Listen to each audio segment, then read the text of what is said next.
ahí hay una transformación de lo que era una guerra civil, de un movimiento popular, y se convierte inmediatamente en una guerra patria para defender la soberanía. Aquello fue horroroso, o sea, decenas y decenas de muertos. Hubo muchas muertes. Mucha sangre, arrasando, disparando. Se cometieron horrores en la parte norte. Horrores, o sea, de agarrar gente y fusilarlas, de torturarlas. La mayor parte, y además ahí hubo en la revolución, en donde real y efectivamente se combatió de manera masiva, fue en la parte norte. Entraban a las casas, ametrallaban niños, mujeres, ahí no valía nada. Gente que no estaba combatiendo. Ese fue el día más doloroso de todo el tiempo que duró la revolución.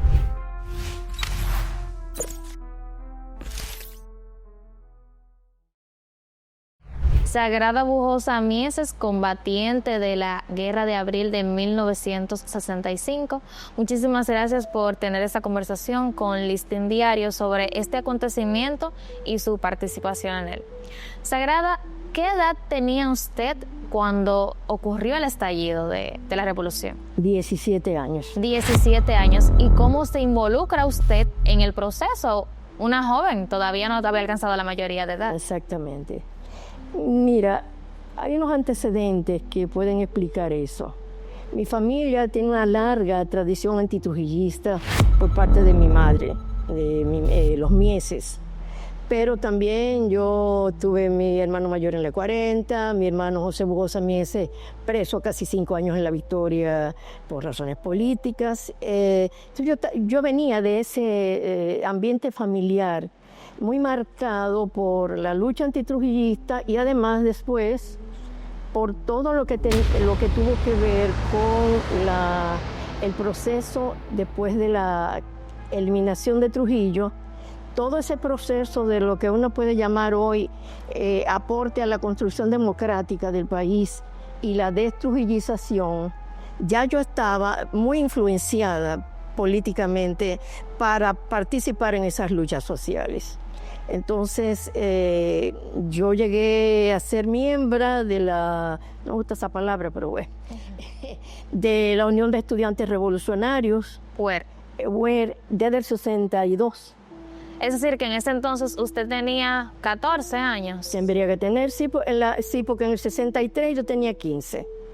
En el 62, recuerdo el 63 porque también estuve vinculada en el 63. En el 62 yo ya era la secretaria general de la Unión de Estudiantes Revolucionarios del Liceo Salomé Ureña de Enríquez, cuando yo estaba en la secundaria. Luego, con el golpe de Estado del 63 a Bosch, todas las luchas sociales y políticas que se dieron en ese proceso, yo tuve participación fundamentalmente como estudiante, pero también ya como militante del 14 de junio. Ok. ¿Usted en ese momento era estudiante de bachillerato o ya estaba en la universidad? No, bachillerato. Bachillerato. Sí. ¿Y cómo reacciona su familia, a pesar de usted tener esa trayectoria familiar, cómo reacciona su familia al usted decir yo quiero participar de este tipo de actividades sociales y que construyan a la democracia? Sí, lo que te decía anteriormente, o sea, al venir de esa familia muy marcada por la cuestión política, mi madre, Marina Mieses de Bujosa, era de la Comisión Nacional de Finanzas del Movimiento Revolucionario 14 de junio. Okay. Entonces, mi madre incluso quizás sentía, y yo lo pienso así, que yo era quien más sensibilidad podía tener hacia ese tipo de luchas sociales y políticas. Y con frecuencia, siendo yo tan jovencita, me decía, pero mi hija, coge para el 14 de junio para que te integre. Y para mí, en aquel entonces, con 14 años, yo decía, pero no, mamá, yo no voy a ir a eso porque eso está lleno de mujeres burguesas y viejas. En aquel entonces. Entonces, esa es la razón por qué incluso mi mamá, que al final los hombres creen que son los que mandan, pero mi mamá era que tenía la batuta en la casa. Mira cómo me mira. Mi mamá me permitía que yo participara en ese tipo de actividades. No es que estuviese tranquila porque sabía que habían riesgos, pero entendía que también esto era parte de mi responsabilidad. De su ADN. Sí, así mismo. Entonces, cuéntame de ese sábado 24 de julio de abril, de 1965. ¿Qué hacía usted cuando dijeron, ay, salgan a las calles, que dieron ese anuncio por radio? Eso lo recuerdo perfectamente, porque por eso de hablarte de una familia donde la cuestión política era muy importante, recuerdo la locución de José Francisco Peña Gómez por Radio Comercial a la 1:30. Ya antes había pasado, pero el común de la gente no tenía información de qué había pasado en el, ¿cómo se llama?, en el campamento 16 de agosto, que fue ahí donde empezó la revuelta, ¿no? Entonces, ya a partir de ahí, recuerdo perfectamente esa locución de Peña Gómez y la confusión que había. ¿Qué es esto? ¿Pero qué está pasando? Entonces, en la noche, recuerdo también que habla don Larry Cabral por televisión diciendo que el país estaba en calma, que esto, que lo otro, pero sin darse cuenta de lo que estaba planteando, que había una revolución que estaba caminando. Entonces, el día 25, que pienso, me puedo equivocar con las fechas, pero el día 24 se hicieron algunas escaramuzas, dirigentes políticos de izquierda sobre todo. Habían ya algunos que otros miembros de los partidos de izquierda que tenían armas. Okay. Pero el carácter masivo de esa revolución popular se da a partir del 25 de abril. ¿Qué inicia a suceder a partir del 25? Todo ese movimiento popular, yo vivía en Ciudad Nueva, okay, en la zona colonial, en la calle Arzobispo Noel, esquina Padre Villí, Santomé, esquina Noel, perdón. En la calle Santomé, esquina Noel. En mi casa era un tercer piso de un edificio viejo, precisamente construido por los norteamericanos en la invasión del 16. Entonces, mi casa es perpendicular es para fines de ubicación, con el Hospital Padre Villini. Okay. Desde ese tercer piso en el que nosotros vivíamos, veía todo. Además, era una cosa, un ruido ensordecedor. ¿Qué es lo que está pasando? Me paro en el balcón y eso era una ola, una marea de gente vociferando. Fuera el triunvirato, un paredón para los traidores, Constitución del 63, Juan Bosch. Y desde ese momento ya yo me integré. Yo le digo a mi mamá, yo me voy. Ella me dijo, no, tú no puedes salir de esta casa. Por encima de mi cabeza, por encima de mi cadáver, tú te vas de aquí. Porque ya las cosas tenían otro carácter y era mucho más peligroso. Además, como una joven que tiene 17 años va a abandonar su casa para juntarse de esa manera, una cuestión masiva. Entonces yo le dije, y lo recuerdo con dolor, pero con satisfacción en un sentido, que yo le dije a mi mamá, tú no tienes moral para decirme a mí que no baje, como en un tercer piso, porque tú me enseñaste a mí que ese era mi deber. Entonces mi deber es defender realmente los intereses nacionales, como uno pensaba antes, trabajar para los pobres. Y aquí lo que se está pidiendo es algo democrático, que es la restauración de la Constitución del 63. Me voy. Ella, nunca se me olvida su expresión. No me podía decir que no, porque ella misma de alguna manera me había entusiasmado, inducido a que yo participara en las luchas sociales y políticas. Y desde ese momento ya mi vida cambió absolutamente. Entonces había mucha confusión.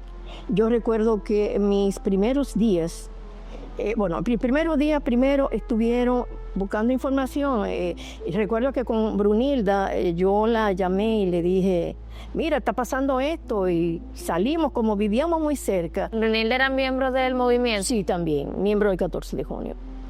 Las dos incluso participábamos en una célula de militantes de base del 14 de junio que estaba en Ciudad Nueva, incluso que orientaba a mí en Abel Hasbún.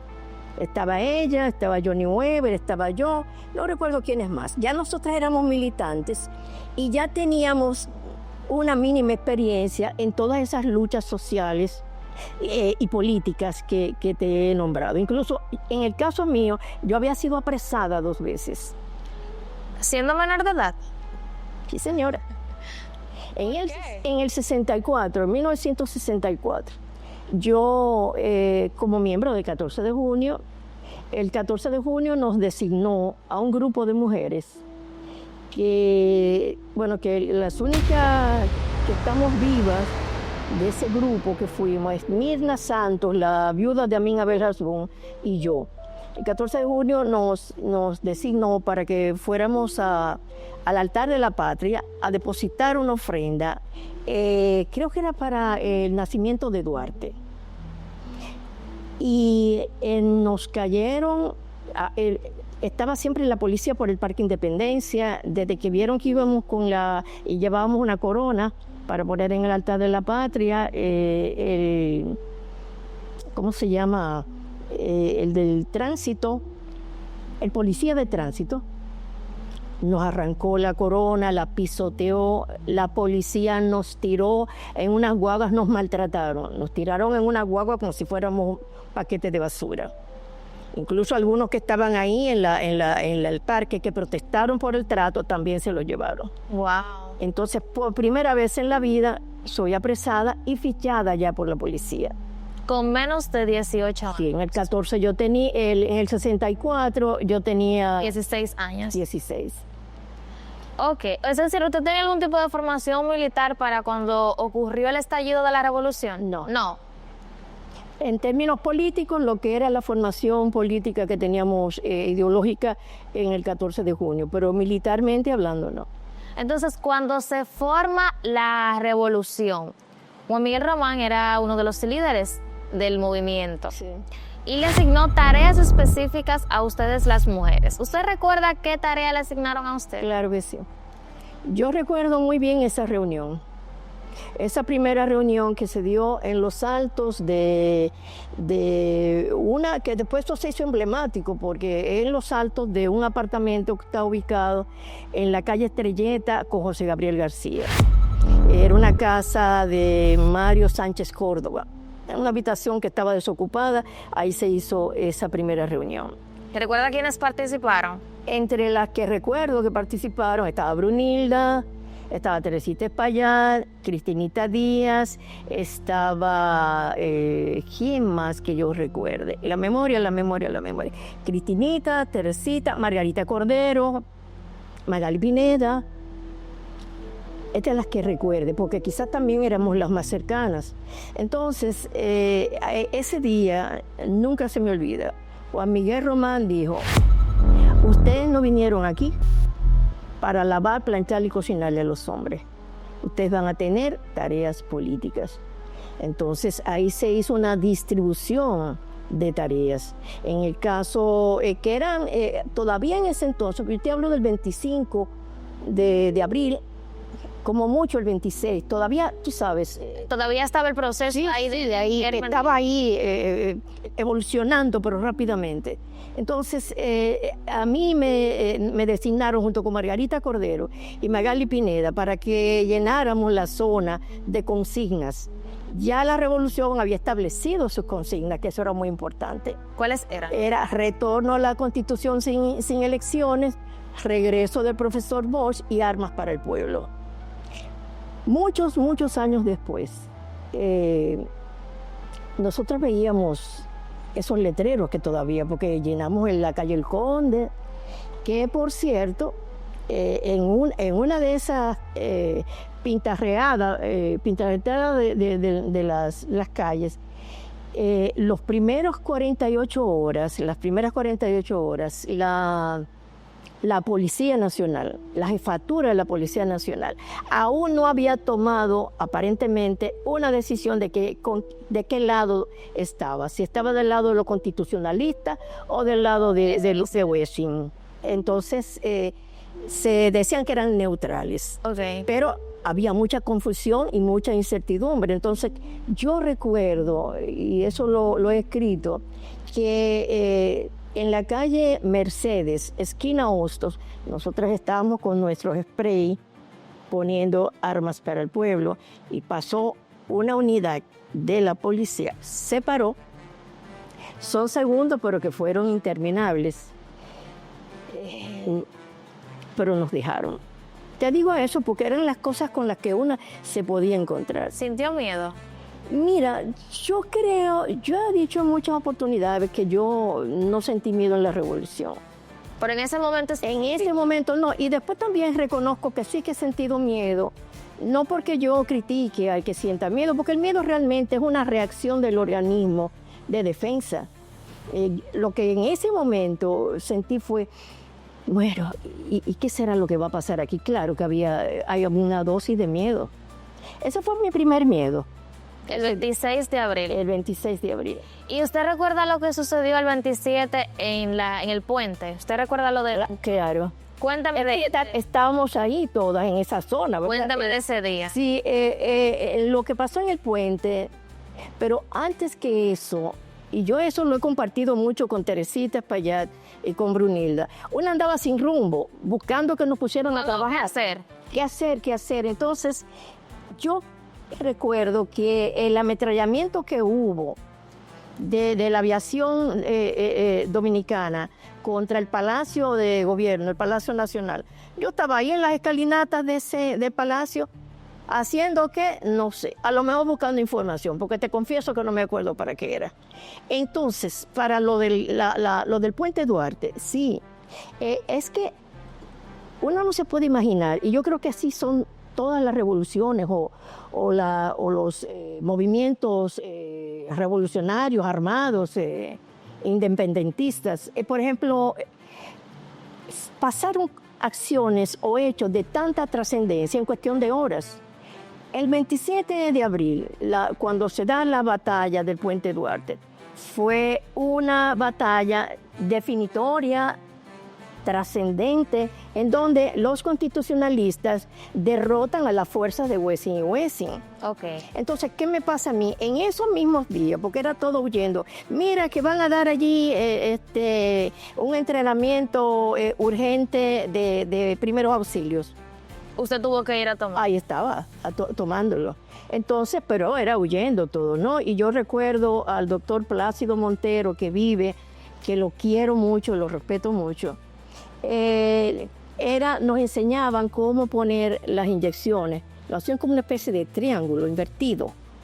Entonces teníamos las cosas elementales, básicas, de poner inyección. Y yo sé que a través de Hilda Gotró, que en ese entonces era militante del 14 de junio, pero que creo que sí sabía, aunque ella era abogada, pero parece que sí sabía algo de salud. Entonces, a través de ella, yo sé que fue la conexión para que cogiéramos para el puente. En el puente, ahí yo me encontré con Brunilda. Recuerdo que también estaba Teresita, pero te digo algo medio desdibujado, pero con Brunilda sí recuerdo yo. Entonces, llegó un momento, aquello fue horroroso, o sea, decenas y decenas de muertos. Hubo muchas muertes. Mucha sangre. Y yo misma me dije, pero ¿y qué yo hago aquí? Porque incluso los heridos que habían ahí, no era para tú ponerle una inyección de antitetánica, que era lo que nos habían enseñado para que los heridos de bala no cogieran infecciones y ese tipo de cosas. Entonces, cerca del anochecer, cuando estaba como anocheciendo, pero estaba claro todavía, yo dije, pero yo además tenía miedo. Porque aquello era una cosa horrible. ¿Cómo eran las acciones de los aviones del CEFA, de los militares? Arrasando, disparando. Y la respuesta, o sea, la heroicidad de los combatientes del Puente Duarte, yo te puedo decir que fue dentro de la revolución la que yo viví más directamente en un sentido, y yo a veces no podía, ¿qué es lo que está pasando? Porque era una cosa tan extraordinariamente hermosa y dolorosa ver cómo los hombres están cayendo, y otros que estaban a la espera de que otros compañeros cayeran para coger las armas. Entonces, y eso le pasó también a Brunilda, pero creo que Brunilda bajó con Hilda Gotro. Porque Brunilda sabía más que yo de estas cosas de primeros auxilios. Entonces, yo me bajé a lo que se convirtió ya desde los primeros días en el comando central del 14 de junio. Okay. Que estaba ubicado en la Estrelleta con José Gabriel García. Ya después, ¿qué te digo? Eso fue terrible. Yo sé que hubo decenas de muertos ahí. Hay historiadores que dicen que fueron más de 1000, no sé si es verdad, pero sí decenas de muertos hubo. Y hay una cosa que hay que destacar de ese combate, es primero la participación de las mujeres. ¿En qué sentido?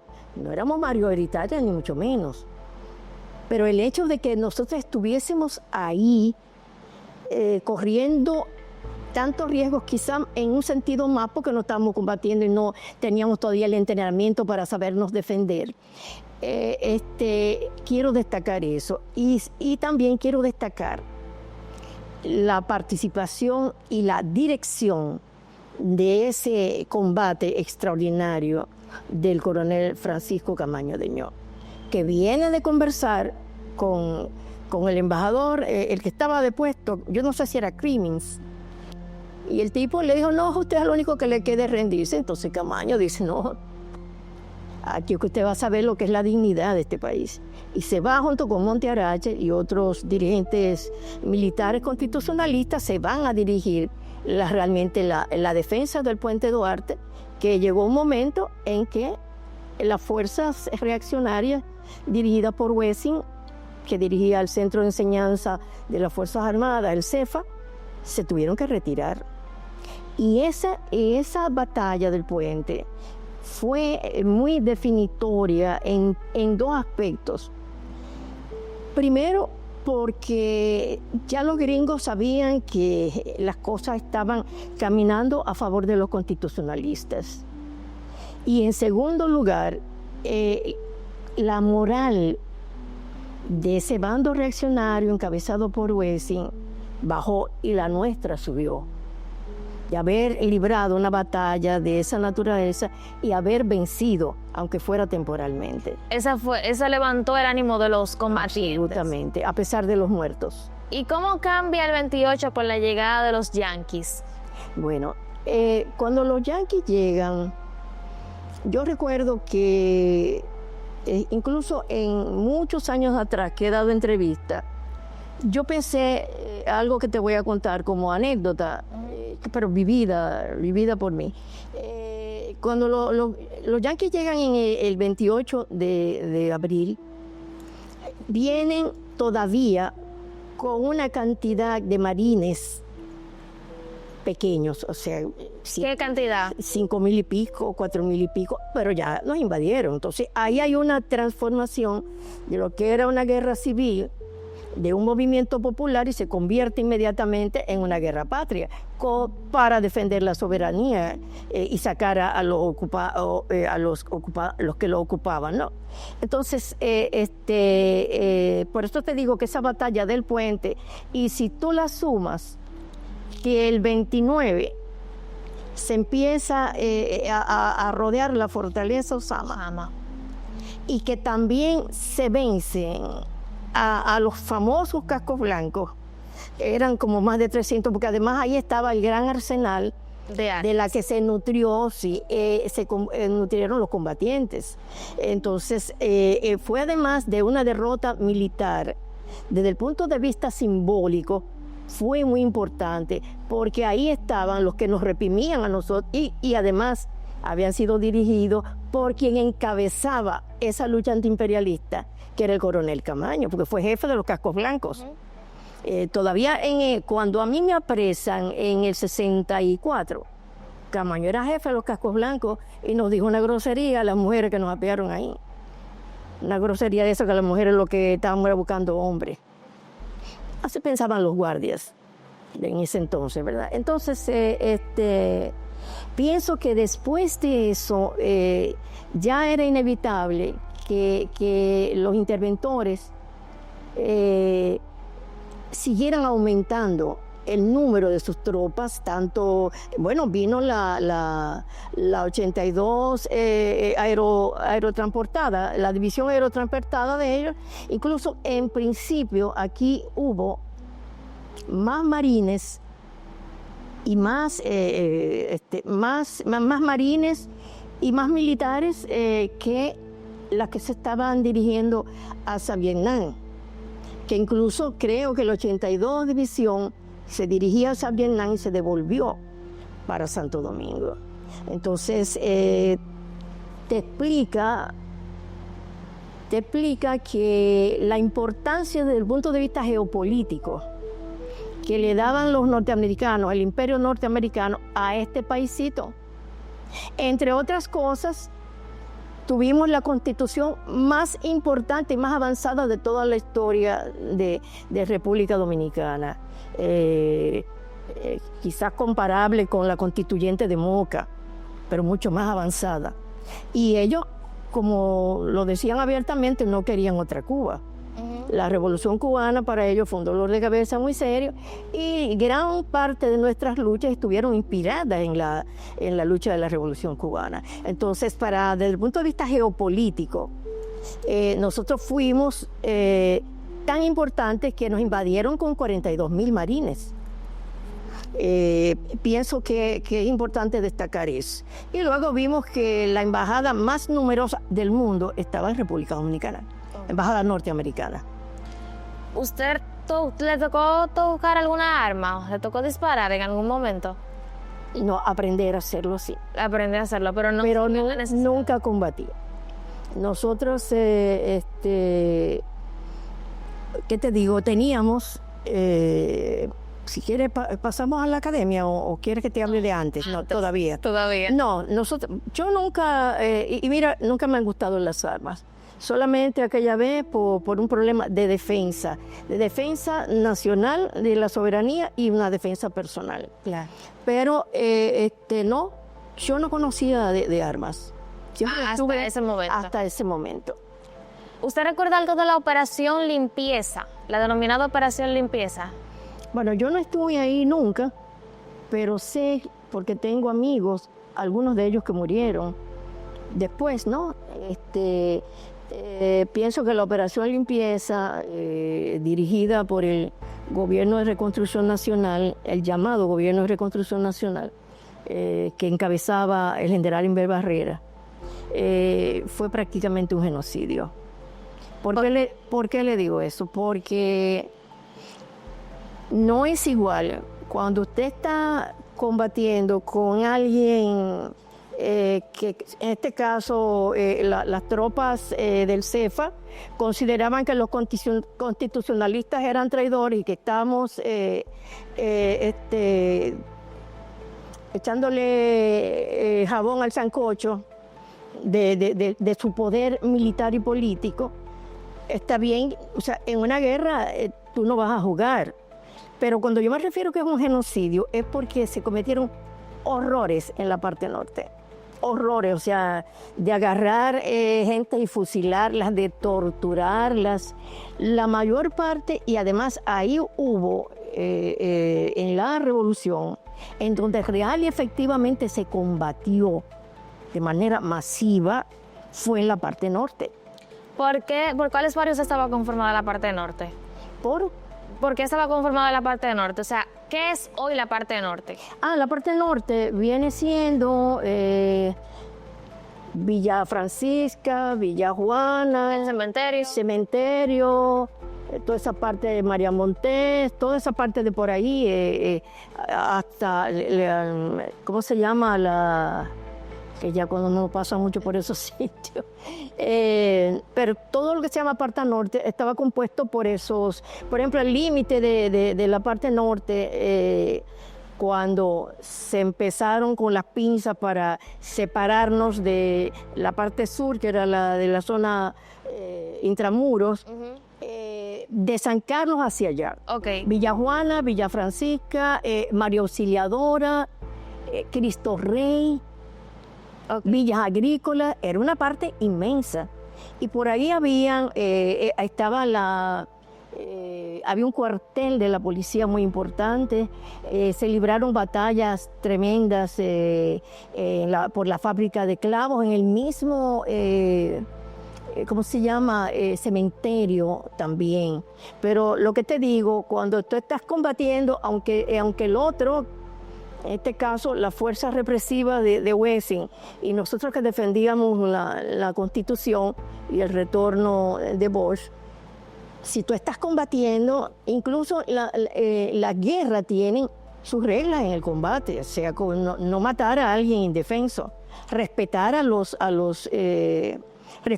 prisioneros. Pues no, ahí en la parte norte se cometieron horrores, fusilamientos, entraban a las casas, ametrallaban niños, mujeres.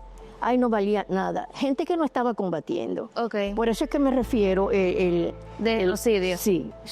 Gente indefensa. ¿Cuál fue el trato que ustedes recibieron todos los militares del CEFA, ya que usted me habla de la represión que hubo? Bueno, directamente tuve el privilegio de no tener ningún contacto con esos militares del CEFA. Okay. Porque la relación que tuvimos las mujeres,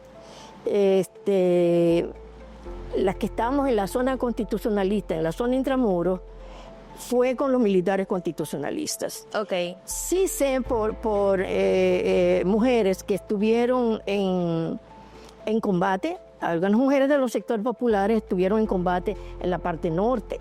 Incluso sé específicamente de algunas que estuvieron en la calle San Martín. Se recogían sus muertos, los enterraban, peleaban, pero yo no tuve nunca ningún tipo de participación ni ningún tipo de vínculo con esos militares. Ok. Otra de las acciones importantes fue la del 19 de mayo en el Palacio Nacional, donde cayeron abatidos Juan Miguel Román, Ilio Capocci, el coronel Fernández Domínguez. ¿Qué significaron estas pérdidas de líderes tan importantes en la revolución al ánimo de la guerra, ya casi a un mes de estar en combate? Sí. Mira, te voy a decir que todavía hoy, 60 años después, yo no comprendo por qué, si las fuerzas constitucionalistas tomaron el Palacio Nacional, ¿por qué luego lo abandonaron? Porque eso desde el punto de vista político y militar, porque ahí, y quiero resaltar este dato, ahí estaban esos bravucones, asesinos que han estado siempre pululando y en el poder. Ahí en el Palacio de Gobierno estaba don Alric Cabral. Los constitucionalistas, incluyendo Camaño, yo diría que aunque Camaño era de los mayores, entre comillas, pero era de la gente más vieja. Camaño debía tener algunos 30 y algo de años, pero todos nosotros éramos de 18, de 20 y pico, jovencitos. Pero cuando toman el palacio, a don Alric cogen y lo sueltan, lo mandan protegido en una ambulancia, para que después ese señor no diera órdenes de matarnos, ¿no? Tú sabes, entonces había mucha ingenuidad. ¿De parte de ustedes? De parte nuestra. Y no entiendo la razón por la que después de haber tomado Palacio, que se consiguieron ahí muchísimas armas también, y además te digo, desde el punto de vista simbólico, era una representación del poder político. Entonces eso se abandona, y cuando llega el coronel Fernández Domínguez, que apenas tenía una semana de haber venido de Puerto Rico, Yo me imagino que primero no solamente fue el ideólogo de la revolución, sino también el organizador, un militar con mucha visión, que fue de aglutinar a su alrededor lo mejor que podía, que había a nivel jerárquico, democrático en ese entonces. Entonces, yo me imagino que él tendría como necesidad de demostrar su liderazgo. El liderazgo, que él era un tipo que estaba dispuesto a combatir por algo que él mismo era quien lo había creado. Entonces, ese fue el día más doloroso de todo el tiempo que duró la revolución. Yo puedo dar testimonio de ver hombres tirados en las aceras llorando. Todas lloramos porque se nos fue el coronel Fernández Domínguez y se fue Juan Miguel Román. El líder del 14. Era el líder del 14 de junio. Y además, como te decía ahorita, o sea, era el líder que tenía una sensibilidad, una cierta sensibilidad a lo que era la participación de las mujeres en la revolución. Y se nos fue, pero era un líder carismático. Y ahí se fue parte de la crema innata de ese grupo de militares constitucionalistas y del 14 de junio, porque se fue Helio Capocci también, pero también ahí perdimos a Euclides Morillo, que mi compañero posterior, que era Mauri Germán Aristi, lo hieren. Primero a Mauri intentando rescatar al coronel Fernández Domínguez, pero ya se dio cuenta que estaba muerto. Y luego, intentando rescatar a Euclides Morillo, que era dirigente del 14 de junio, entonces a Mauri lo hieren. Y aquello fue el día más doloroso. Más doloroso. Yo te digo, yo lo recuerdo fotográficamente. Cómo estamos todos con la moral en el suelo. Ya esto se acabó. Este es lo que vamos a hacer. ¿Dónde están? Entonces, a partir de ese momento, yo creo que las cosas también cambiaron. ¿En qué sentido? ¿En qué sentido? Bueno, había que, ya después de esa muerte el 19 de mayo, había la necesidad de emplear, de crear algo que elevara la moral del combatiente. Y es que surge... Y que le formara también en términos ideológicos, culturales y naturalmente militares. Y ahí surge la Academia 24 de Abril. Sí. Sobre todo la Academia 24 de Abril surge, pero ya algunos de los compañeros primero pensaban, porque yo no estaba en jerarquía, yo era militante. Era militante de base. Entonces, sin embargo, ya había preocupación en ciertos compañeros de la dirección, entre ellos Homero Hernández Vargas, a quien le tengo un amor infinito, de que nosotros estábamos ya reducidos por el cerco infamante, como le llegamos a poner nombre, y necesitamos sacar un poco, presionar un poco y mostrarle también a la opinión, a la llamada comunidad internacional, que nosotros no estamos reducidos a 19 cuadras. Okay. Entonces, cuando se ocurre el 15 y 16 de junio, que fue el primer gran ataque fuerte de los marines hacia la zona constitucionalista. En junio. Junio, 15 y 16 de junio. Ahí también vi muchos muertos y mucha gente del pueblo, porque en las guerras, la de abril no es una excepción. Los que sufren y las mayores bajas son de la población civil. Entonces, ahí en el hospital Padre Villini estaba, cantidad, jovencitos, jovencitas, gente que estaba en sus casas, tú sabes. Y ametrallamientos implacables de parte de la aviación. ¿Del CEFA? Sí, del CEFA. Siempre con el amparo de los marines yanquis. Es decir, que los yanquis favorecieron a... Absolutamente desde el principio, aunque dijeran que no. Que ellos dijeron primero, era una falacia, que vinieron aquí para salvar vidas, salvar vidas de sus ciudadanos. Me parece que es importante salvar vidas de sus ciudadanos, pero no matar la vida de los otros. Claro. Entonces las vidas nuestras no servían, ellos venían a salvar la de sus ciudadanos, fue una excusa. Ya luego dijeron que esta revolución había 53, 58 comunistas. Bueno, en lo que está mi hermano mayor, Benjamín Bujosa Mieses, y estaba Teresita. Y que esto iba a ser una revolución comunista. Ya cada vez más ellos iban diciendo las causas reales por las cuales ellos vinieron aquí. Exactamente. Entonces, después del 15 y 16 de junio, ya era imperioso tratar de romper ese cerco y extender la revolución hacia el interior del país. Eso le quería preguntar. Usted participó en el intento de asalto a la fortaleza de San Francisco. Sí. Yo quiero que usted me cuente desde el inicio de cómo usted se involucra en este proceso y cómo fue la logística de organización antes de llegar hasta allá. Sí, claro. Bueno, como te dije ahorita, después del 15 y 16, ya, de hecho, los primeros, como en la tercera semana de mayo, ya había en algún, si no sé si en la dirección completa del 14 de junio, porque como te dije, no estaba ahí, yo era de la base, pero ya había esa inquietud de extender la guerra hacia el interior. Entonces se hizo ya imperioso después del 14 de junio. Ahora, antes de eso, ¿qué íbamos haciendo?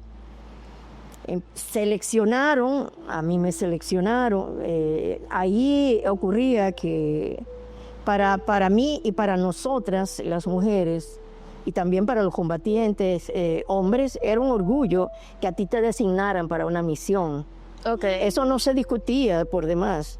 No porque hubiese autoritarismo, porque no es que te decía, mira, no. Mire, compañero, usted ha sido designada para esta misión. Y bueno, feliz y con mucho honor y mucho orgullo de llevarla. Entonces, a partir de la tercera semana de mayo, ya yo empecé por designación del Comité Central del 14 de junio, perdón, pero particularmente por Homero Hernández, a empezar a trasladar combatientes, constitucionalistas y armas. ¿Se trasladó armas? Cantidad. ¿Cómo era ese proceso? Yo fui de las que más viajé trasladando hombres y armas al interior. ¿Cómo hacíamos eso? Primero, las puertas de los vehículos se desarmaban. Yo naturalmente no participaba en el armado. No, pero sí sé que andábamos. A veces tú abrías la puerta y te ibas del lado de lo pesada que estaban las puertas llenas de armas. Entonces yo participé, yo hice varios viajes. ¿Hacia dónde? ¿Hasta qué recuerda? Sí. Hacia La Vega, a Santiago, pero sobre todo el destino mío era fundamentalmente San Francisco de Macorís y Santiago Rodríguez y Mao. ¿Y cuál era la estrategia de que las mujeres participaran en ese traslado? Bueno, primero, porque pienso que en el caso de Homero Hernández y otros dirigentes del 14 de junio, entendían que las mujeres debíamos participar en cuestiones de esa, porque una no se lo imaginaba, porque cuando tú eres joven, tú sabías, en aquella no medía la consecuencia de lo que estaba haciendo. Tú no mides las consecuencias. Entonces, ¿qué hacíamos? Los vehículos se desarmaban, se llenaban de armas. Entonces, las mujeres también éramos como una especie de anzuelo para lo que tratábamos de demostrar era que éramos novios, que el compañero combatiente que iba conduciendo era novio tuyo, incluso hasta cogíamos una botella de alcohol y la poníamos por ahí atrás, no bebíamos para nada, pero por si acaso, porque los guardias, que por demás había que pasar por muchas fortalezas, había muchos controles, empezando con el control que tenían los gringos en el famoso cordón que separó el norte del sur, más, por ejemplo, cuando pasábamos por Villa Altagracia, como yo viajé tanto hacia el Cibao,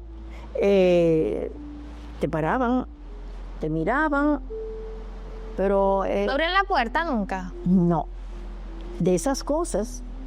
Porque si abren una puerta de esa, iban a saber que eso estaba muy pesado. Además, qué sé yo, no se imaginaban que fuéramos tan creativos de cargar, pero se cargaron hasta, ¿cómo se llama? Carabina, Cristóbal. Los bazucas. Bazucas. Armas largas de todo tipo. Municiones, todo se cargaba en las...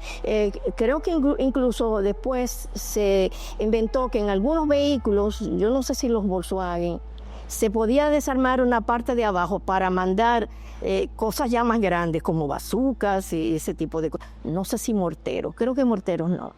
Entonces yo viajé con bastante frecuencia, trasladando compañeros y armas. Y en ese traslado, fundamentalmente, con quien yo trabajé, bajo las órdenes de quien trabajé, fue de Rodrigo Lozada, que había sido guerrillero en la guerrilla de Manolo de 1963, creo que en el Frente Gregorio Luperón, no estoy muy segura, pero me parece.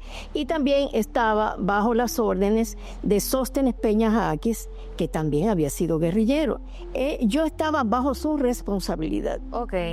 Pero ellos no estaban en Santo Domingo, sino que las armas y los combatientes que yo llevaba, los ponía en contacto con ellos, desarmaban, sacaban todas las armas y yo regresaba para la zona constitucionalista. Eso era un rollo, porque si a ti te entraban, si te daban las 6 de la tarde y tú no habías entrado a la zona constitucionalista, te tenías que quedar en la... Y yo recuerdo un caso de una compañera colaboradora que fue con nosotros a Santiago, que era muy imprudente. Primero, era una mujer muy buena moza, un tamaño grande, medio voluptuosa. Pero muchacha, tú no tienes que apearte a los cuarteles, a los destacamentos policiales. Si no, no están registradas. No, porque eso es parte. Ok. Entonces, un poco nos cogió la hora. Eran como las 6:15 cuando regresamos. Porque eso era huyendo a toda velocidad en aquellas carreteras que no son las de ahora. Llegamos como unos 15 minutos después de las 6. Yo recuerdo que ese viaje lo hicimos con Rosita Suazo, que es mi amiga, vivimos cerca incluso, y no me acuerdo de esta combatiente. El asunto es que los gringos no nos querían dejar entrar. Eso fue en la calle Pastel. No querían dejar entrar y esta amiga se molestó de tal forma y les escupió la cara. A los gringos. A los gringos. Y esos gringos hicieron esto, sobaron sus armas para ametrallarnos. Ahí sí es verdad que sentimos miedo. Ella la llamaban la Coquí, que era famosa allá en la zona. Entonces yo le dije a los compañeros del 14 de junio, no quiero que jamás ella nos acompañe. ¿Y cómo salieron de esa situación? Porque, imagínate, yo sin saber ni pío de inglés, pero como pidiéndole excusa, ¿qué tal? Y creo que fue que también, porque yo era la más joven del grupo, que me vieron quizás tan jovencita, yo no soy tan flaquita. Y yo le decía que por favor, please, que nos dejaran entrar, que nos dejaran pasar eso. Entonces nos dejaron pasar, pero perfectamente pudieron habernos ametrallado. Ahora, no salimos más con ella, no salimos más.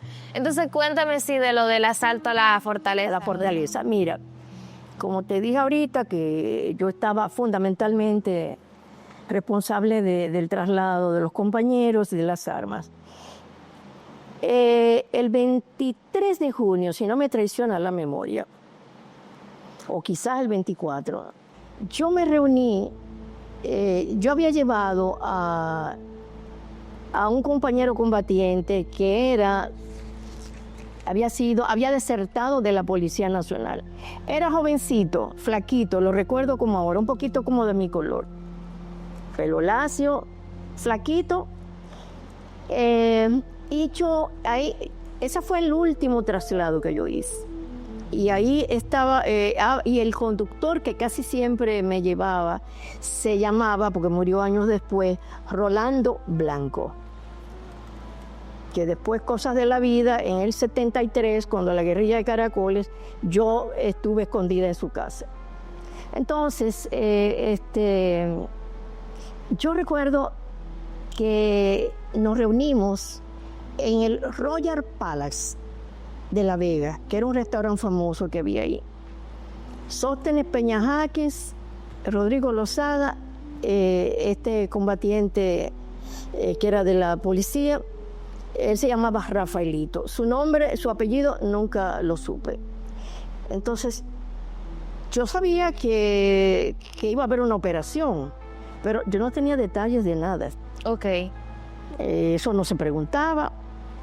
Y yo sí le dije a Rafaelito, le dije, mira Rafaelito, lo que vayan a hacer, no me pueden dejar a mí fuera, porque yo he venido acompañándolas a ustedes todo este tiempo. No se preocupe, compañera, que usted no se va a quedar fuera. Nada, ¿qué pasó? El 24 de junio,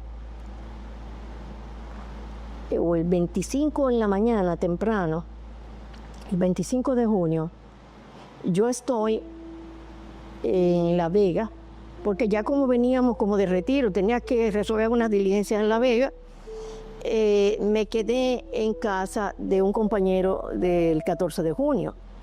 Casualidades de la vida, ahí me encontré yo con Cristinita Díaz, que también estaba haciendo labores igual que yo en esa zona. Entonces llega un visitador médico, amigo de esa casa, y dice, San Francisco de Macorís se está cayendo, ahí hay una revolución, ahí están matando mucha gente. Entonces, Cristinita y yo hago esta anécdota para que se tenga una idea de cómo reaccionábamos, no voy a decir que todos los jóvenes, pero sí una parte joven de los combatientes y las combatientes en la revolución. Cristinita y yo nos miramos con cierta complicidad y pedimos permiso, porque ya había muchísimos rumores en La Vega de que se estaba acabando San Francisco. Entonces Cristinita y yo, sin que nadie nos mandara, decidimos coger para San Francisco. Ok, por su cuenta. Por nuestra cuenta. Claro, ¿quién nos llevaba? El visitador médico, que nos dijo que eso era imposible, que cómo nosotros íbamos a coger para allá, que eso era una imprudencia, que esto, que lo otro. Y nosotros le decíamos, sí, usted tiene razón, pero ahí están los compañeros y creemos que podemos ayudar. Hasta que él nos dejó en un punto. Dijo, ay no, ya yo no sigo, oigan los tiros como se están oyendo. Entonces nos dejó a Cristinita y a mí en un lugar. Yo sí hiciera un distrito en ese momento, un distrito municipal, que se llama el Ciguelillo, o el Ciruelito, una cosa así, Ciguelillo. Eso quedaba en las afueras de San Francisco. Y yo recuerdo las afueras, como estaba la fortaleza Juan Pablo Duarte, que fue la que se intentó tomar.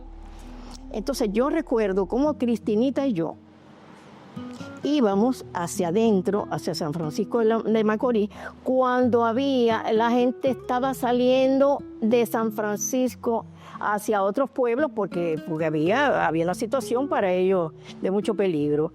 Y era todo tan extraño, nos miraban extrañísimas, porque además, en ese entonces, ¿cuál era la población de San Francisco de Macorís? Y la gente sabía que no éramos de allá. Es así, es como que se mete en un barrio donde todos eran conocidos. Sí, tú sabes. Entonces, en un momento, antes de cruzar el puente, yo oigo mi nombre, Sagrada. Dios mío, yo ni quería ni mirar para atrás. Una compañera de estudio del Salomé Ureña. Pero muchacha, ¿y qué tú haces por aquí? Pero tú no ves que todo el mundo está huyendo. Yo le digo, no, es que yo tengo una tía, una aprendió a hablar mentiridia. Yo tengo una tía que ella no sabe cómo salir y tiene mucho miedo. Entonces nosotros la venimos a buscar. Pero ustedes son locas, pero haber mandado un varón, qué sé yo. Bueno, amiga, entramos a San Francisco. Yo había ido ya porque en los traslados, pero nos alojamos en la casa de, ¿cómo se llama este muchacho? Que era la Fundación Testimonio, me va a perdonar el nombre. No hay problema. Nos alojamos ahí. Ellos eran dirigentes medios o también militantes Del movimiento 14 de junio. Llegamos ahí para ver qué podíamos hacer, pero nosotros no teníamos absolutamente ninguna orientación, ni conocíamos la ciudad. Entonces, ahí estuvimos como un par de días. Okay. Fue el mismo 25 de junio o el 26, no recuerdo muy bien, creo que fue el mismo 25. Yo estoy sentada en la galería de esa casa, tenía una galería grande, como tenía esas casas antiguas, y yo estaba sentada ahí, como para respirar un poco, y yo veo que por el medio de la calle viene Homero Hernández, todo desaliñado, con la ropa raída y como llena de hojas y cosas de esas, venía como desorientado. Y yo llamo inmediatamente a Cristinita y le digo: Cristinita, mira, ¿quién viene por ahí? Viene Homero.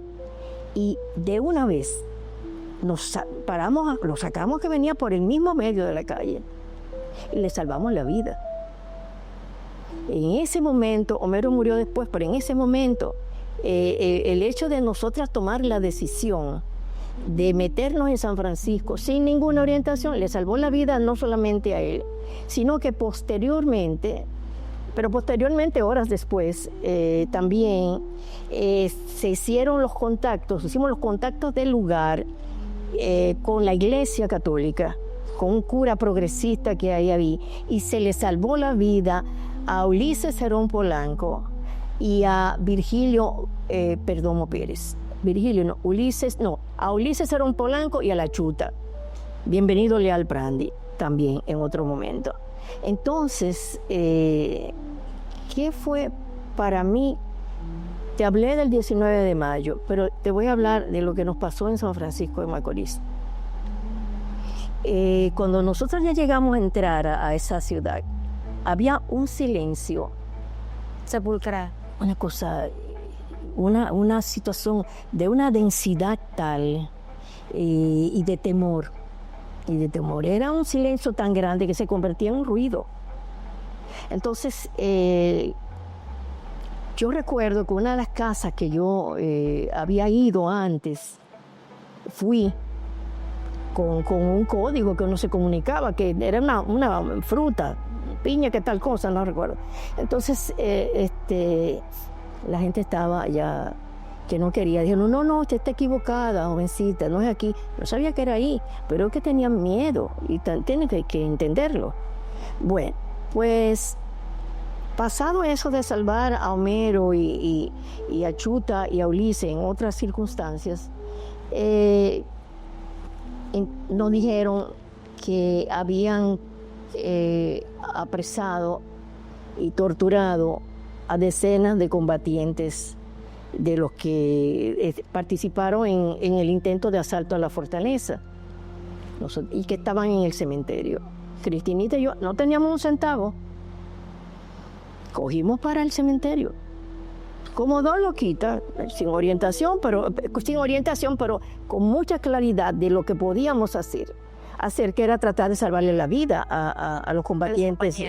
Entonces, cuando nosotros llegamos ahí, yo no te puedo describir la conmoción que yo sentí y que sintió Cristinita.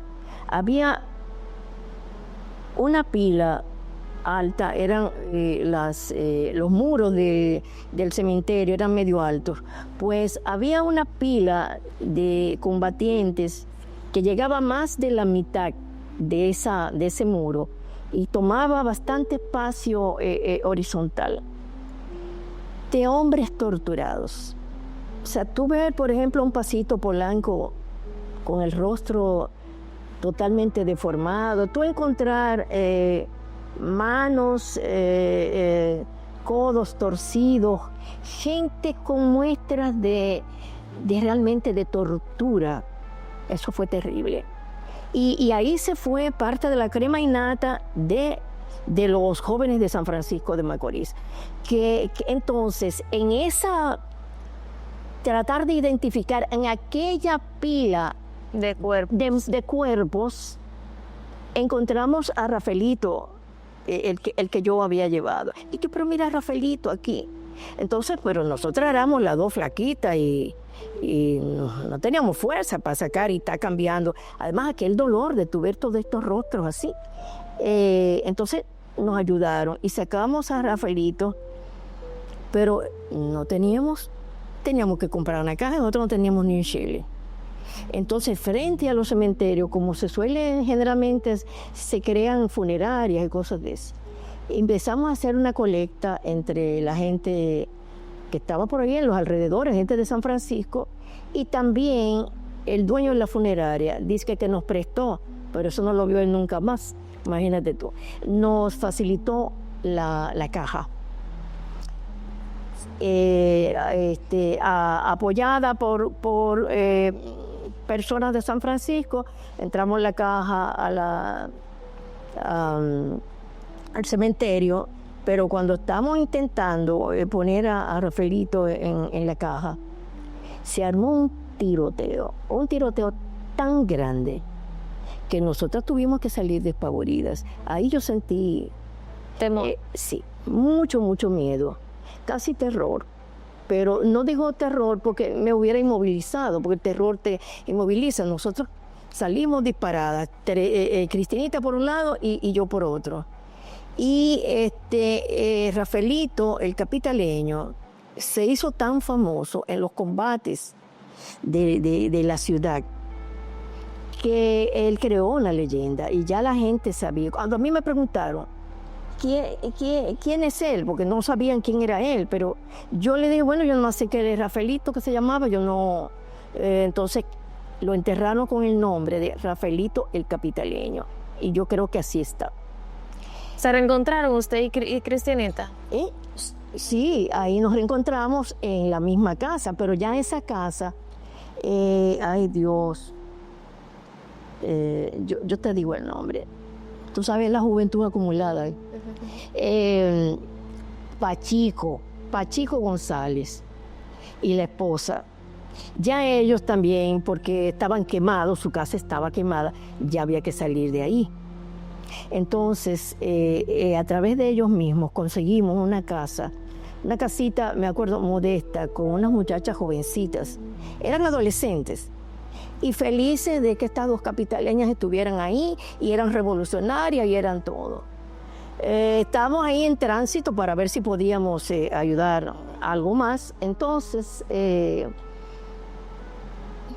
una casita que recuerdo, esas casitas tan lindas de madera, que tienen un ventanal, 2 ventanas en la puerta.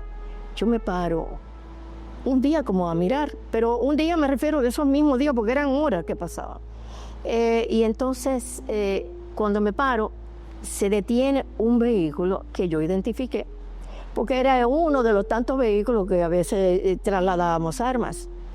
Y yo dije, Dios mío, y un guardia baja el vidrio.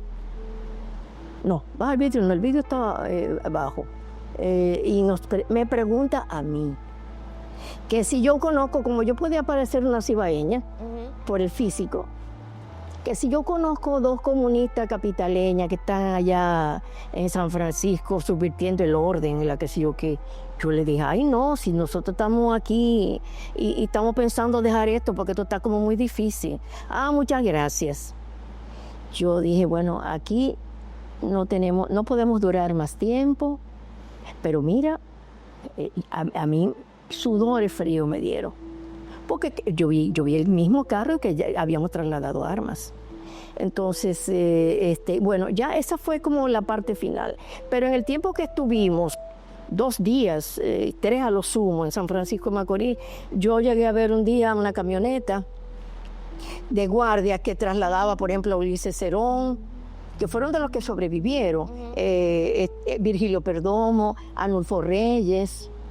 Y en el cementerio, yo recuerdo haber identificado, porque era dirigente del MPD, a Pasito Polanco, a Valdemiro Castro, que he de destacar que fue la operación en que por primera vez pienso de una manera organizada, aunque luego se entendiera que hubo cierta temeridad en esa acción y que sus resultados fueron lo que fueron, una unidad en el combate con objetivos específicos, tanto del Movimiento Popular Dominicano como del 14 de junio y creo que también del PCP. Entonces, después de San Francisco, yo dije, yo no puedo volver a ver un muerto más en la vida, pero aquello era una cosa... Fue horroroso. Horrorosa, espantosa. A mí me daban unas pesadillas, porque tú sabes lo que tuve, era una cantidad de seres humanos torturados. A algunos los fusilaron, a otros los ahorcaron. Bueno, nada, qué decirte. Ahora sí, cuéntame, luego de este relato, sobre el intento de asalto. Creo que nadie había hablado tan a detalle como usted sobre esto. Usted lo vivió. Sí, porque yo lo viví. Usted lo vivió. Sí. Cuéntame sobre la academia. Usted tuvo participación en ella. Claro. Hábleme de esa academia. Sí.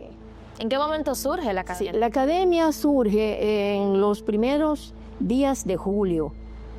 Luego de lo de... Luego, ya con todas esas derrotas militares. Ya el ánimo estaba... ya incluso empezaba a deteriorarse hasta la moral revolucionaria de muchos combatientes. Ya se estaban dando incluso actos de robo. Ocurrieron asaltos en la zona constitucional. Sí. Entonces, Homero Hernández Vargas, siempre tan creativo, y que yo siempre decía que él decía, hay que tener siempre la chispa encendida. Aunque él fue quien planificó ese asalto a la fortaleza Duarte en San Francisco, y fue un fracaso total. Yo lo he defendido porque él ponía siempre el pecho. No era como algunos dirigentes, incluyendo algunos del 14 de junio, que mandaban pero no iban. Y no es que yo creo que debían morirse, pero Homero tenía esas características. Entonces, ¿qué ocurre? En la academia, la idea de crear esa academia para tratar de levantar la moral de los combatientes con todas esas muertes y con todas esas derrotas.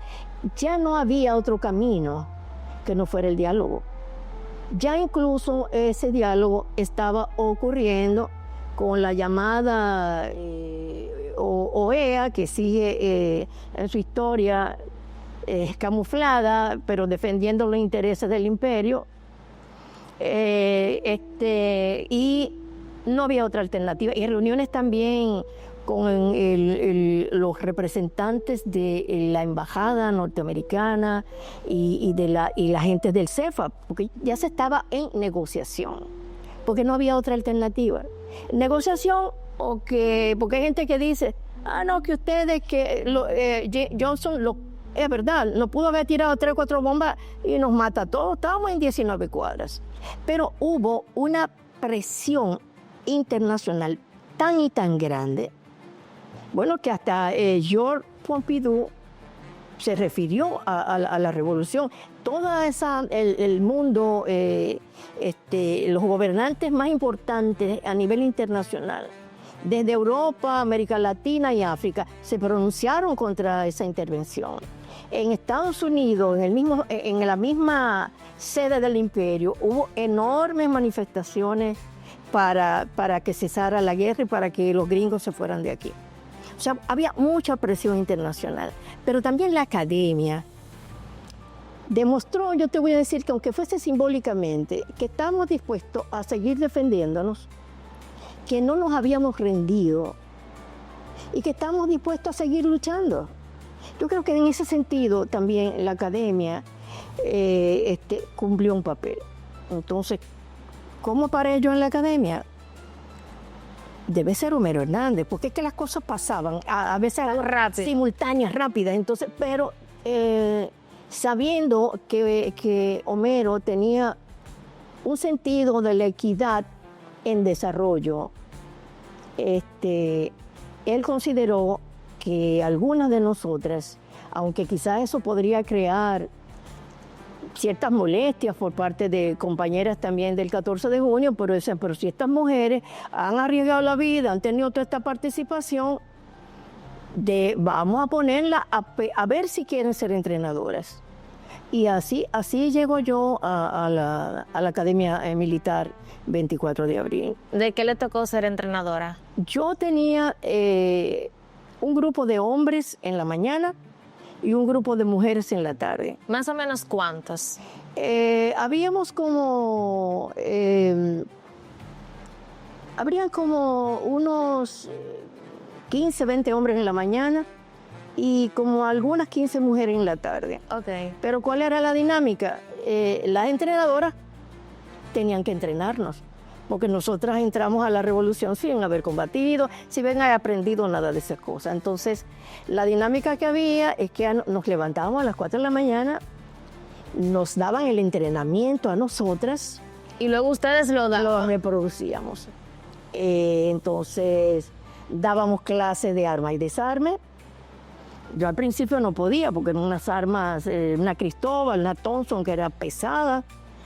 También revólveres y pistolas que nos la facilitaba la administración de la academia, porque la academia era muy organizada. O sea, ahí incluso los combatientes eran designados de los comandos, de que había una mezcla de entes de izquierda, como el 14 de junio, y de militares constitucionalistas.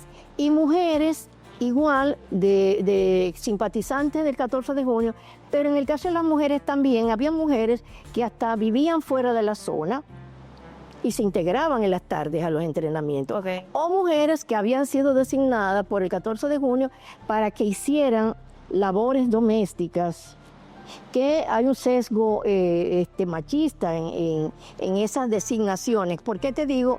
A los hombres en las mañanas. Entonces las mujeres en las tardes, porque las mujeres eran fundamentalmente las encargadas de cocinar y de atender como esas necesidades básicas de los combatientes. Que por demás, sin nuestra participación, la guerra no hubiera sido posible, porque los hombres no iban a poder limpiar, bañarse, cocinar, nada de eso. Entonces, aunque la mayor parte de las mujeres, lo que hicimos fue, yo no digo mi excepción como una regla, ni me siento diferente a otras mujeres porque yo hice algo diferente. Tuve quizás ese privilegio de que me designaran para hacer las cosas que hice, pero en realidad las mujeres fuimos, en sentido general, en un rol de subordinadas para lo que era toda esta estructura que por demás era militar y era patriarcal. Pero sin embargo, yo quiero resaltar que a pesar de eso, todo lo que ahí se hizo, lo que a mí me tocó, yo no puedo hablar por las demás, se hizo con mucho respeto. Si no, usted compañero, no. Ahora, en los entrenamientos que nos daban los varones en las mañanas de madrugada, a veces tú recorrías 10, 12 kilómetros trotando en todas esa zona. Hay compañeras que dicen que corrían como 20, no sé, pero yo sí sé que era fuerte. Y nos trataban, pero muy duro. A mí personalmente, un día ya en la academia, porque nosotros hacíamos como ejercicios de escaramuza, como que estábamos tomando un cuartelito gringo o un cuartel de la policía, arma y desarme, clases por kilo hora de explosivos, de granadas, etc. En las noches también íbamos a asistir a charlas de educación, de formación en el Colegio Santa Clara. Tenía una vida muy activa, muy activa. Y en la academia, yo recuerdo que teníamos, primero, un recuerdo imperecedero por parte del militar constitucionalista el mayor Novoa Garnes, que fue quien nos entrenó fundamentalmente a las mujeres del 14 de junio. Okay. La relación con él fue, y tanto miedo cuando le tenía a los militares, a los policías, y ellos además nos tenían muy mal visto a nosotros porque éramos comunistas. Entonces, la relación con él y con ellos fue excelente. Pero habían comportamientos muy machistas. Yo viví el caso de que nosotros entrábamos temprano, entre una clase y otra, nos daban las 10, las 11 de la mañana, y ese entrenador nos metía por el malecón a las 11 de la mañana con ese pavimento ardiendo y nos tiraba ahí. O sea, está bien, tú sabes que tú no vas a un picnic, pero... Y además, a mí, un día, ya dentro de la academia, yo caí en un espacio de terreno que estaba lleno de hormigas caribes y me estaban matando. Y yo le dije, compañero, yo tengo que pararme. No, que si yo estaba metida ahí, yo tenía que cumplir con eso. Y yo dije, y voy a decir el nombre, ya murió Julie Peralta. Era muy duro. En sentido general, los entrenamientos a las mujeres eran más exigentes que a los hombres. Que a la de los hombres. ¿A qué usted cree que se debía esa dureza? Esa dureza, pienso que en un sentido porque nos estaban retando. A ver si era verdad. A ver si nos estábamos para eso. Porque estamos realmente tumbando, desmitificando ese error de mujeres desvalidas, esas mujeres que lo que tenían era que atender a los varones y cocinarle y limpiarle. Y nosotros estamos demostrando que éramos capaces, y a veces más que ellos, de hacer algo que estaba concebido solo para los hombres, que era la guerra. ¿Cómo usted cree que reivindicó el papel de la mujer haber participado en la revolución de abril? El papel de tantas mujeres hay en esa... Mira, yo creo que las mujeres, con solo el hecho de salir de sus casas, y aunque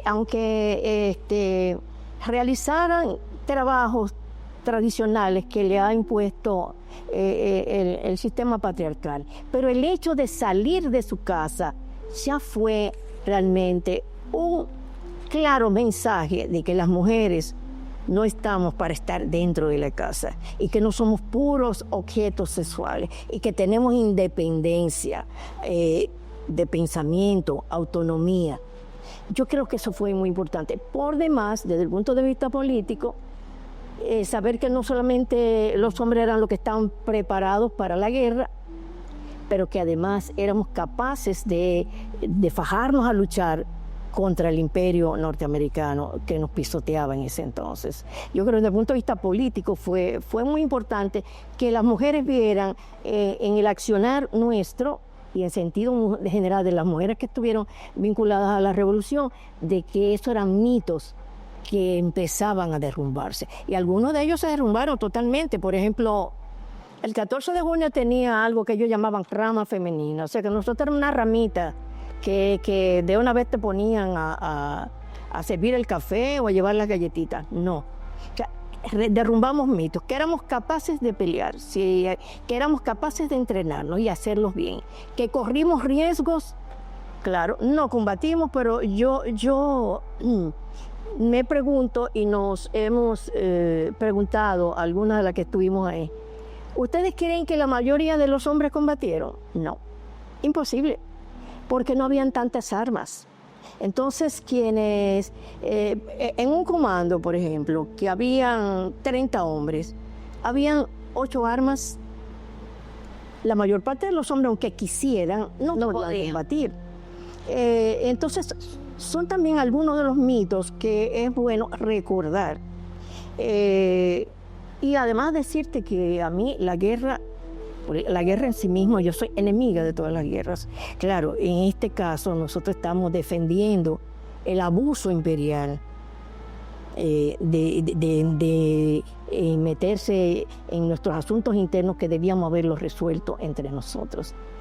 pero siento que el legado que las mujeres le hemos dado a las mujeres es importante en los aspectos que te he hablado. Y además, quiero resaltar el legado de la Revolución Constitucionalista, la honradez.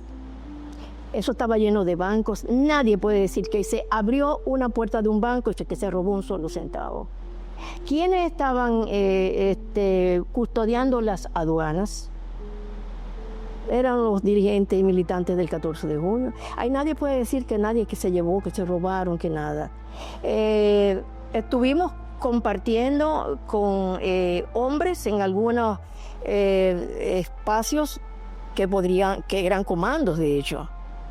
Y nosotros estuvimos rodando por diferentes lugares, porque por ejemplo en el del comando de la calle Lobatón, que era el famoso comando de los Patas Blancas, ahí hubo como una pequeña revuelta, porque eran hombres ¿qué te digo? Democráticos que estaban ahí luchando por la revolución, pero con una cultura machista y tradicional. No podían entender que una mujer estuviera a cargo, por ejemplo, del abastecimiento de la comida. ¿Era Sonia?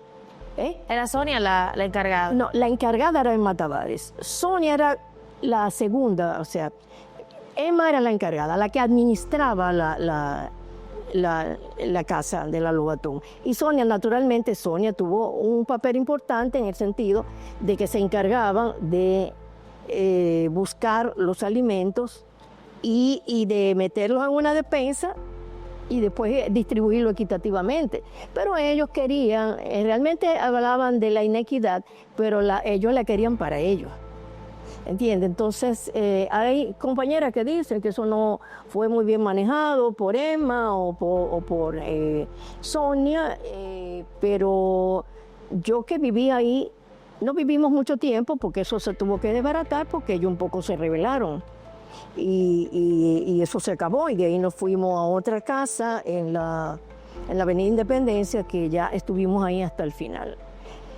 Y te voy a decir que también, aunque la convivencia interna entre tantas mujeres, que una buena parte no nos conocíamos, yo no descarto conflictos, nunca lo he descartado, pero tampoco yo puedo decir que yo me sintiera afectada por conflictos con nadie.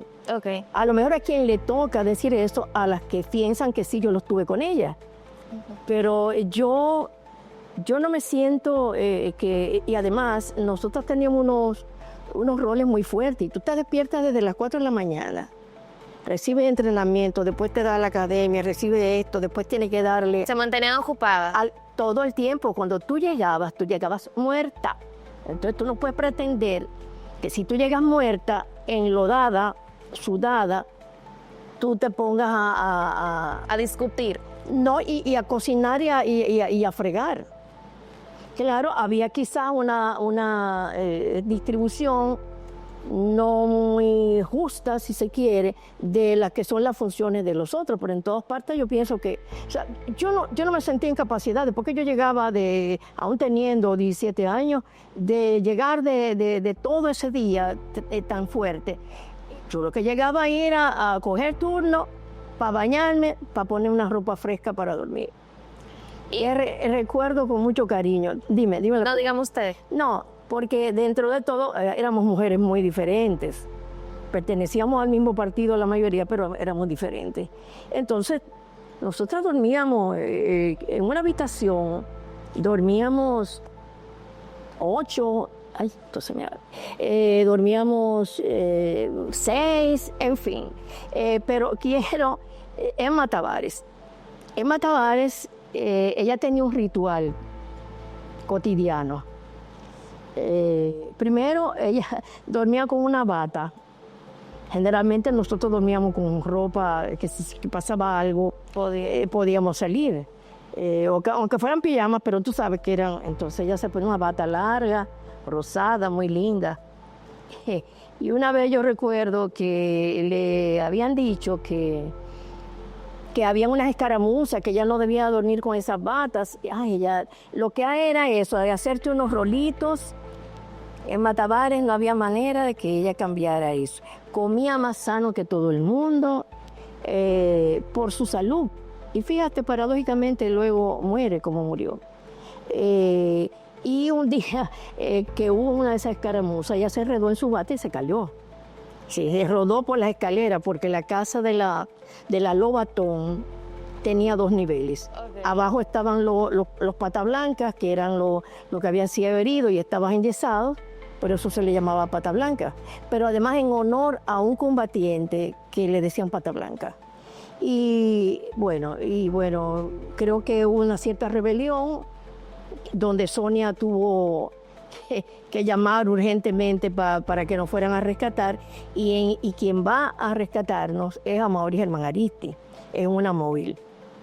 Y así se desbarató ese lugar, pero fue como en el único sitio en que se dio ese tipo de problema.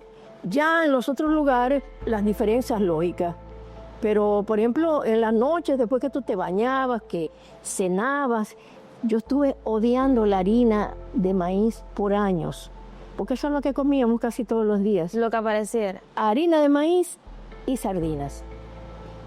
Yo las odiaba. El olor de sardina yo no podía aguantar. Muy pocas veces nos comíamos un plátano sancochado con salchichón, o una yuca, o un pan, pero en sentido general... Harina de maíz. Ay, harina y sardina. Pero fue para mí es el hecho más importante que yo he participado en mi vida. Su vida. Y considerando esto y esta declaración del hecho más importante de su vida, ¿valió la pena haber participado y todas las muertes que se registraron? Mira, yo creo que valió la pena. Valió la pena, aunque sus resultados, lo que te voy a decir, puede parecer contradictorio o paradójico. Porque la revolución, primero, no alcanzamos el poder. Segundo, después, aún con las tropas interventoras norteamericanas, se hacen elecciones amañadas por esas con esas tropas y gana Balaguer y vienen los 12 años. Entonces tú dirás, pero ¿y valió la pena? Pero yo creo que hay una cuestión que se llama dignidad, que se llama valores y respeto, que aunque los sistemas de valores varían de acuerdo a las épocas, pero hay valores que son universales. Y yo pienso que la defensa de tu soberanía, eso no se podrá ya hablar mucho ahora en estos tiempos, porque el sentido de la soberanía es muy diferente al que había 60 años atrás. Pero yo pienso que el sentido, primero, la vocación de sacrificio, el desprendimiento, la solidaridad,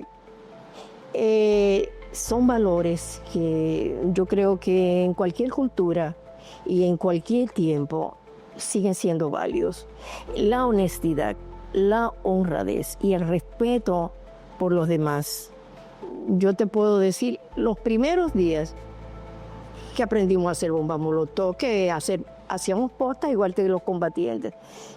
Tú llegabas después de una posta de madrugada y tú te tirabas ahí y había un compañero al lado tuyo en un mismo colchón en el piso. Nunca nadie puede decir de nosotras que nadie nos faltó el respeto. Había un respeto tremendo con las mujeres y también de las mujeres hacia los hombres. Entonces yo creo que aunque sea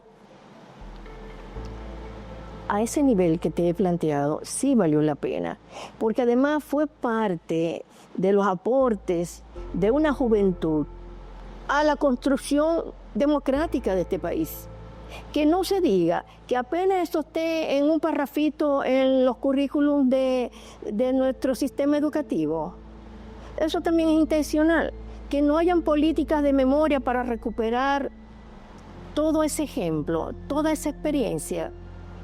Pero todavía vemos personas que decimos que sí y que valió la pena y que lo que vivimos ahí fue hermoso y era también un reflejo de lo que había en el mundo. El mundo estaba ardiendo, eran revoluciones, las luchas anticolonialistas, toda aquella cultura de la vocación al sacrificio, al guerrillero heroico, a las luchas por los derechos civiles en Estados Unidos, a la cultura de los cambios culturales, a la segunda ola de las feministas en Estados Unidos. Yo creo que fue una época muy hermosa. Naturalmente, uno que otro exceso, porque todos esos cambios que trataron de ser estructurales, que no se lograran en otra cosa, pero mayo del 68. Eso fue una revolución que se logró. Asimismo, también hubo grandes y grandes represiones, como la de la Plaza de las Tres Culturas en México, y toda la represión que aquí hubo a raíz del golpe de Estado contra Bush, que yo pienso, si aquí no hubiera el imperio norteamericano preparado ese golpe, porque ellos estaban metidos en todo, ¿qué hubiese sido de este país si se hubiese dejado al profesor Bush gobernar sus 4 años con la Constitución que se había aprobado para esos fines? Pero no ha sido así. 60 años después de la Revolución de Abril, ¿cuáles cree usted que fueron las verdaderas causas que provocaron que ese 24 de abril a las 2 de la tarde todos ustedes salieran a las calles? Sí, fíjate, ese contexto histórico de que se hablaba de revoluciones simultáneas, de lucha anticolonialista, de un idealismo puro que se pregonaba, se difundía, se orientaba, vivíamos, ¿entiendes? Ese marco también ocurrió en Santo Domingo. Sobre todo pienso que con el intento del gobierno de Bush, que fueron las primeras elecciones democráticas en este país, en donde la Constitución del 63 planteaba cosas que yo todavía las leo ahora. Digo, es que eso no era posible. O sea, el imperio no iba a permitir, ni la oligarquía dominicana iba a permitir que esa Constitución pudiese poder llevarse a la práctica. Pero ni siquiera aquí habían instituciones preparadas para llevar a la práctica esa Constitución. Entonces, ¿qué pasa en República Dominicana? Si te das cuenta, después de la eliminación de Trujillo, aquí pasamos por un periodo tan convulso en donde ocurrió todas esas luchas por la destrujillización. Fueron las grandes huelgas nacionales contra la represión del triunvirato y por las reivindicaciones de tipo sociales y económicas, se dieron en este país en ese periodo. Del 61, que tengo una amiga que dice que no se debe ajusticiar porque aquí no está establecido legalmente la pena de muerte, pero vamos a decir que lo decapitaron, que lo sacaron del poder. El magnicidio. Es magnicidio la palabra, gracias. Entonces, ¿qué te digo? Del 61 al 65, aquí hubo todos esos movimientos sociales. En el 63, sí, 63, 64, aquí, sobre todo en el gobierno de Bush, crecieron todas las organizaciones sociales democráticas, desde la izquierda revolucionaria hasta pasando por la Central General de Trabajadores, por grupos culturales, por grupos de pobladores, y la consecuente represión política y además la gran corrupción que caracterizó, y era de un gobierno de facto, la gran corrupción que caracterizó ese gobierno, las famosas cantinas militares, la represión contra el movimiento estudiantil y contra todos los movimientos sociales. Entonces, había además un rechazo a todo esto que te estoy planteando, que una creía que las Fuerzas Armadas eran ajenas a eso, pero había militares honestos que veían el desastre que estaba haciendo Belisario Peguero con la famosa cantina de la Policía Nacional. Era un robo a nivel descarado. El negociazo que tenía Donald Reed Cabral con los Austin, por nombrar solamente uno de esos negocios, la gran corrupción que había y el deterioro moral que estaba sufriendo esa sociedad, pero con su germen de resistencia, que se fue incubando hasta que parió Abril. Es lo que creo que ocurrió. Y como te digo, teníamos ese idealismo que caracterizaba esa década del 60 y principios del 70, esa ingenuidad de nuestros años, pero también ese idealismo, esa vocación de servir al pueblo, de desprendernos de todo, ese espíritu generoso de desprendimiento por los demás. Yo creo que eso sigue siendo parte de una cultura que debiera ser universal. Si se presenta otra oportunidad, ¿usted volvería a participar aún 60 años después y con la edad que usted tiene? Ya no podría participar de la manera que lo hice. Pero sí estaría presente. Sí, absolutamente. O sea, a pesar de que esos conceptos de soberanía y ahora con el nuevo presidente que tiene el imperio norteamericano, tú no sabes qué va a pasar.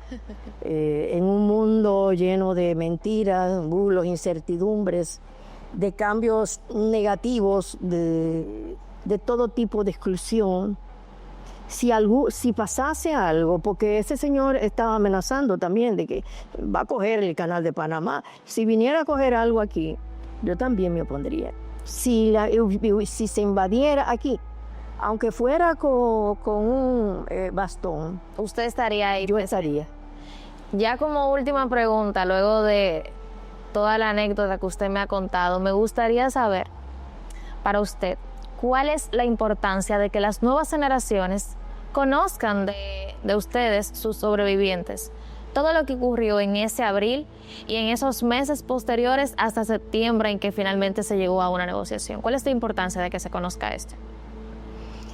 Mira, yo creo, yo escucho muchas críticas generalizadas contra la juventud de estos momentos. Yo entiendo que cada época tiene sus características y que nosotros no podemos pretender que los jóvenes de ahora piensen como pensábamos nosotros 60 años atrás, porque era otro mundo y otro país, y otros los problemas y las circunstancias.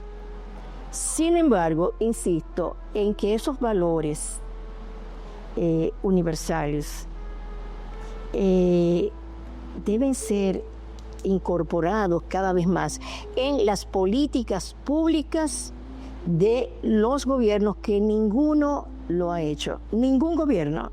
Incluso en los currículums del sistema educativo, eso no aparece, eso es una vergüenza. Yo creo que a través de la educación y del ejemplo en ese marco de que te he hablado, de Abril, es importante que los jóvenes conozcan esa historia, no para que la repitan, porque no es posible, sino para que precisamente sus enseñanzas le orienten a buscar los caminos correctos de la vida, a ser más inclusivos, a ser más democráticos, a luchar contra el autoritarismo, a luchar contra la pobreza, a luchar contra todos los bulos que hay ahora. Es en ese sentido que yo creo, y que también a través de políticas de memoria, los gobiernos deben, aquí no hay políticas de memoria, no lo sé. Incluso aquí hay fechas históricas que por ley, yo te voy a poner el caso de la ley de la resistencia heroica, que a iniciativa, yo soy presidenta de la Fundación Amaury Germán Aristi, a iniciativa nuestra fue aprobada por unanimidad en el Congreso. Se supone que eso obliga a que los 12 de enero en todas las escuelas se hable sobre ese tema. Te pongo eso como ejemplo, pero ¿y por qué los 24 de abril eso no se hace? ¿Por qué en las escuelas públicas eso no se hace? ¿Por qué no se explican las razones por las cuales ocurrió esa revolución? ¿Por qué no explica por qué los norteamericanos intervinieron abusivamente en este país? ¿Por qué no dicen por qué murieron tantos seres inocentes? 4.000, casi 5.000 muertos por la intervención de un imperio que apoyó a las fuerzas más reaccionarias y represivas que había en el país.